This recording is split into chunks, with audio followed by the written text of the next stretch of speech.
26ویں آئینی ترمیم کے بعد عمران خان صاحب کو آپ کہاں کھڑا ہوا پاتے ہیں؟ جی، یہ اپیرنٹلی تو ایسے لگ رہا تھا کہ یہ ترامیم جو ہیں ان کا سب سے بڑا ٹارگٹ شاید عمران خان ہی، کیونکہ اس وقت ان کا سارا انحصار جو تھا وہ آ گیا تھا کورٹس پہ، وکلا پہ. ساری پارٹی جو ہے وہ کورٹس اور وکلا پہ. اور پھر جیسے عمران خان پہلے بھی کرتے ہیں، کسی ایک پرسنالٹی کو وہ چوز کر لیتے ہیں اور اس کے پیچھے پھر اس وقت جسٹس منصور علی شاہ وہ ان کا ٹارگٹ بن گیا ہے کہ جی اگر وہ آ جائیں گے چیف جسٹس تو شاید بہت بڑا ریلیف جو ہے وہ پی ٹی آئی کو ملے گا. خان صاحب کو وہ جیل سے باہر نکلوا دیں گے، الیکشن کو وہ کہہ دیں کہ جی چیلنج کروا دیں گے. فارم 45 اور فارم 47 کو جو انہوں نے اتنا واویلا پی ٹی آئی نے، مطلب میں کہتا ہوں ٹھیک ہوگا، لیکن جب وہ جی چیلنج کروا دیں گے اور الیکشن کی جو سیٹس ہیں، یعنی پورے کا پورا ماحول صرف ایک شخص کرے گا. اگر وہ آ جاتا ہے تو پی ٹی آئی کی بچت ہے، وگرنہ عمران خان کی اور پی ٹی آئی کی بچت نہیں ہے. یہ وہ چیز تھی جو شاید اس وقت فیلنگ دے رہی تھی کہ یہ ترامیم جو ہیں یہ صرف اور صرف ایک بندے کو ٹارگٹ کرنے کے لیے، یعنی یا ایک کو لانے کے لیے یا ایک کو نہ لانے کے لیے ساری ہو رہی ہیں. حالانکہ ایسا نہیں ہوا، اس کی تبدیلی آئی، ڈفرینٹ ترامیم میں آئی. لیکن اب آپ کا کوشچن جو ہے وہ کہ خان صاحب کو ظاہر ہے اس وقت ایسا اپیرنٹلی فیل ہو رہا ہے جیسے یہ ڈیفیٹ جو ہے، یعنی یہ ترامیم کا ہو جانا، پاس ہو جانا، یہ پی ٹی آئی کی ڈیفیٹ ہے. پی ٹی آئی کو شکست ہو گئی ہے اور اپوزیشن جیت گئی ہے، حکومت جیت گئی ہے. مطلب اپوزیشن سے مراد حکومت جیت گئی ہے. پی ٹی آئی کے لوگوں نے ووٹ بھی کر دیے اور انہوں نے بڑا عجیب سا، یہاں پہ ان کی بڑی عجیب کنفیوژن رہی ہے. مولانا فضل الرحمان کو انہوں نے اپنا لیڈر مان لیا. یہ ایک بڑی حیران کن بات تھی، حالانکہ ان کے آپس میں انٹرسٹ ہیں وہ ایک جیسے کبھی نہیں ہو سکتے. یہ اسی صوبے میں دونوں مخالف پارٹیاں ہیں تو ایک دوسرے کے خلاف یہ الیکشن لڑ کے ہیں، تو ان کے انٹرسٹ کامن کیسے ہو سکتے ہیں؟ لیکن انہوں نے کر دیا. اور مولانا فضل الرحمان صاحب نے اس موقع سے بھرپور فائدہ اٹھایا. اینڈ پہ کیا ہوا، پی ٹی آئی کے لوگ ٹوٹے بھی، انہوں نے ووٹ بھی دیا.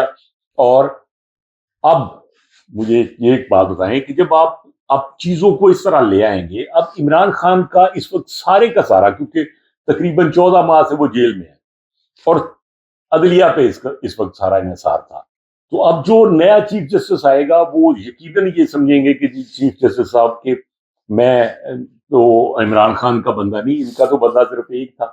حالانکہ میں سمجھتا ہوں کہ اس طرح کی کوئی ضرورت نہیں ہوتی. آپ نے انصاف لینا ہے، آپ سب کو کہیں کہ جی یہ ہمارے ہیں، لیکن وکلا کا آپ نے جو حال دیکھا، اور تو میں عمران خان کو اس کا بہت بڑا دھچکا سمجھتا ہوں کہ اسے لگا ہے. عمران خان صاحب خود جیل میں، ان کی بہنیں جیل میں، ان کی وائف جیل میں، باقی سارے آزاد گھوم رہے ہیں. کیا یہ ایک کو انسیڈنس؟ یہ کو انسیڈنس نہیں ہے. میں تو ہمیشہ کہہ رہا ہوں اور میرا سٹینس آپ کے سامنے ہمیشہ رہا ہے کہ جی پی ٹی آئی کی جو خان صاحب کے بعد امیڈیٹ لیڈرشپ ہے وہ عمران خان صاحب کے ساتھ سنسیئر نہیں ہے، اور یہ اس کا پروف آ گیا. ابھی آپ دیکھ لیں، آپ اگر اس کو دیکھیں گے، اس وقت جو بھی لیڈر ہیں باہر بیٹھے ہوئے، مطلب چیئرمین جو اس وقت ہیں بیرسٹر گوہر، ان سے شروع کر لیں اور گور صاحب سے شروع کر کے آپ دیکھیں ان کو انہوں نے کر لیا جی کہ وہ بزدل ہیں.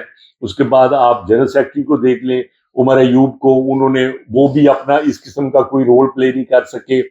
آپ اسی طرح چلتے جائیں، دیکھتے جائیں کہ پریزیڈنٹ رہے ہیں عارف الوی صاحب، کیا کیا. ابھی انہوں نے نئے جنرل سیکرٹری بنائے، وہ میرا خیال ہے کہ ابھی تک صرف باتوں کی حد تک ہے، کیونکہ پنجاب میں احتجاج جو لاسٹ فرائیڈے ہونا تھا وہ بالکل نہیں ہو سکا. تو میں نہیں سمجھتا کہ جی اپنا شیخ وقاص اکرم جو کو بہت اچھا رول پلے کر سکے ہیں. آپ اسد کیسر صاحب کو دیکھ لیں، آپ اس کے بعد مطلب علی محمد خان صاحب کو دیکھ لیں. تو جتنی بھی قیادت اس وقت میری نظر میں وہ خان صاحب کے ساتھ سنسیئر نہیں ہے. تو یہ سنسیئرٹی اب کدھر آئی؟ یہ ساری کمپریس ہو کے اب ظاہر ہے ان کی بہنوں نے، حالانکہ میں اس کے خلاف ہوں، میرے خیال میں خان صاحب کی بہنوں کا کوئی اس میں رول نہیں تھا اس طرح کا کہ ان کو جیل میں بھیجا جائے، اور کسی صورت میں بھی میں اس کو سیکنڈ نہیں کرتا. اور میں یہ اب ایک سب سے اہم بندہ علی امین گرنا، دیکھیں اب یہ لوگ وہ ہیں جن کو جیل میں ہونا چاہیے تھا، وہ کہیں جی ہم آپ کی جگہ جیل میں ہیں، لیکن وہ لوگ آزاد سب پھر رہے ہیں. گنڈا پور صاحب کو دیکھیں کتنی کتنی بڑکیں ہیں، سارا کچھ ہے. اس وقت آئینی ترامیم کے ٹائم پہ وہ اپنے گاؤں چلے گئے. جب ترامیم ہو گئی تو آ کے انہوں نے بڑکیں دوبارہ مارنا شروع کر دی. یہ ایسے ہی ہے جیسے سانپ گزر جائے اور آپ لکیر پیٹ رہے ہیں، تو اب وہ لکیر کو پیٹنے آ گئے. سو یہ کو انسیڈنس نہیں ہے.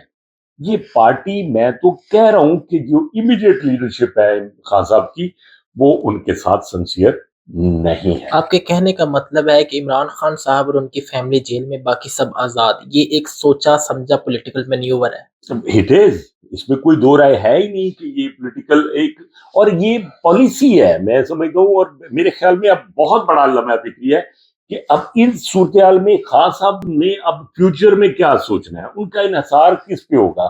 وہ ڈیپینڈنٹ ہے، جیل میں ہے. تو اس پارٹی پہ اب آپ دیکھیں کہ قریشی صاحب کا جو مطلب امیڈیٹ جو وائس چیئرمین ہے، ان کے بیٹے نے ووٹ جو ہے ان کے خلاف ایک ماحول بنا دیا ہے.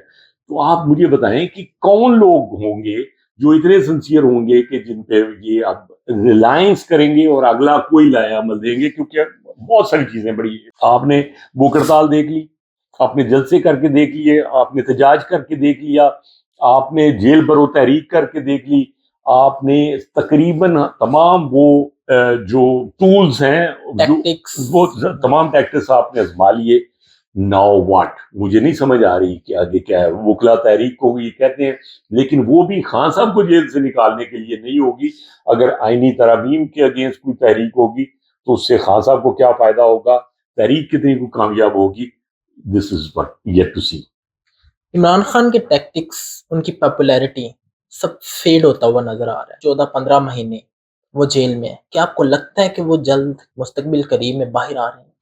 یہ بہت اہم سوال ہے. اس وقت خان صاحب کو بہت سیریسلی سوچنا ہوگا. انہوں نے جو پالیسی آزمائی ہے، جو چلا رہے ہیں وہ، اس کو he has to rethink about it کہ یہ میں نے کیا کیا.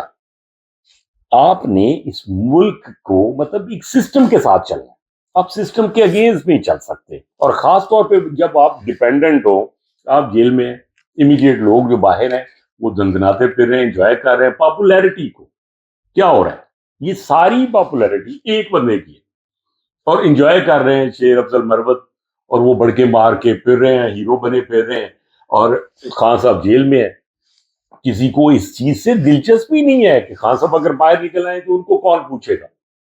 تو یہ ایک مطلب اس کے لیے یہ، ہاں خان صاحب بالکل اس کو باہر آ سکتے ہیں، ان کو باہر آنا چاہیے، لیکن اس کے لیے ان کو اپنے اس جو اپنی پلاننگ ہے اس کو ری تھنک کرنا پڑے گا، اس کو چینج کرنا پڑے گا. بلیک شیپس جو ان کی پارٹی میں گھوم رہے ہیں ان سے بچنا پڑے گا.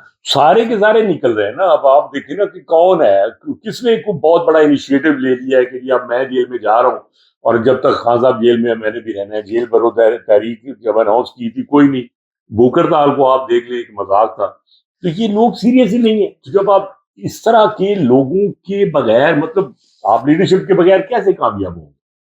تو لیڈرشپ جو ہے وہ میری نظر میں کئی دفعہ کہہ چکا، اور یہ بڑی حیرانگی والی بات ہے جب ہم یہ بات کرتے ہیں تو حالانکہ ہم خان صاحب کے حق میں بات کر رہے ہوتے ہیں، لیکن لوگ سمجھتے ہیں کہ جی آپ خان صاحب کے خلاف بات کر رہے ہیں. حالانکہ ہم ان کے حق میں بات کر رہے ہیں، بالکل ان کی بہتری کی بات ہے. ان کی بہتری اور ملک کی. وہ پاپولر لیڈر ہیں. اگر وہ اپنا کوئی رول پلے کر سکتے ہوں اس ملک کے لیے تو وہ پاپولر لیڈر ہیں، انہیں پلے کرنا چاہیے. لیکن اب جو ماحول بنا پڑا ہے اس میں مجھے نہیں لگ رہا کہ بڑی آسانی سے وہ باہر آ سکتے.